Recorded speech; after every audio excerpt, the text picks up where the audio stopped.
Bonjour à tous et bienvenue sur boursicoté.com pour cette nouvelle analyse technique du CAC 40 où il ne s'est pas passé grand chose aujourd'hui puisqu'après une ouverture quasiment sur les mêmes niveaux que la veille, eh bien le CAC 40 clôture très proche de ce niveau. On a un point d'écart seulement entre l'ouverture et la clôture. À 5363,65, le CAC 40 perd 2 points et 0,04% par rapport à la séance précédente. Donc hier nous avons un doji, bougie d'hésitation, nous avons encore un doji aujourd'hui, ce qui vraiment valide la théorie de la phase de stabilisation ici qui se fait, donc comme je vous l'indiquais hier, entre 5350 et 5380 points. On n'a pas bougé de ces niveaux. On peut noter d'ailleurs que suite à cette forte hausse, il n'y a que très peu de forces qui viennent provoquer un mouvement de consolidation, ce qui implique qu'il reste toujours la pression haussière sur le CAC 40 actuellement. Du point de vue des indicateurs techniques, nous avons une configuration sensiblement équivalente à celle de la veille, avec à savoir ici un RSI qui descend donc proche de sa limite de zone de surachat, le stochastique qui est en surachat depuis le milieu du mois de septembre, continue donc à évoluer dans cette zone de surachat. Le MACD reste sur une petite dynamique baissière. Donc on est vraiment sur une perte de dynamique. Du point de vue de ces indicateurs, il n'y a pas de relais par rapport à la dynamique initiale.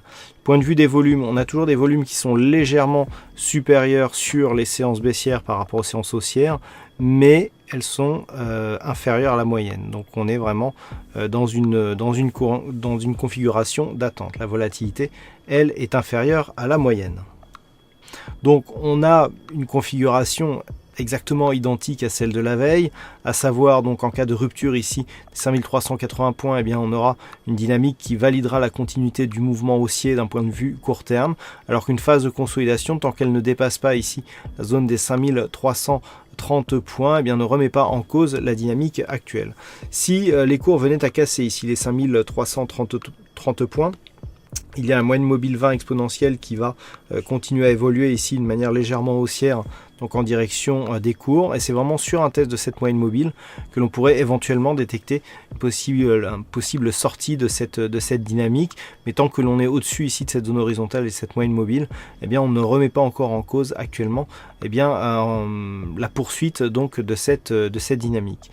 Dans l'éventualité où les cours casseraient ici les 5378 points, la prochaine zone de résistance se situe à 5432 points. Voilà, pas grand chose de plus à dire sur cette analyse technique tant elle est semblable à celle de la veille. Alors aujourd'hui, bon, il n'y a pas eu de fixing parce qu'il y a eu un petit problème sur le site au niveau du fixing.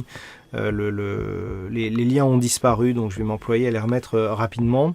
Du point de vue des statistiques, donc nous avons des statistiques qui deviennent plutôt baissières sur cette configuration, puisque dans une configuration équivalente, eh bien, nous avons une probabilité à 56% d'avoir une bougie baissière donc à partir du niveau d'ouverture pour demain, et cela semble se confirmer pour les prochains jours, puisqu'à 5 jours, eh bien pour l'instant, on a a priori un meilleur potentiel baissier que haussier, mais la conviction n'est pas très forte. Elle était déjà pas forte à la hausse précédemment, mais elle n'est pas beaucoup plus forte ici en ce qui concerne la baisse. Voilà, tous les détails donc de ces statistiques, vous pouvez les retrouver sur les analyses écrites qui paraissent durant la nuit.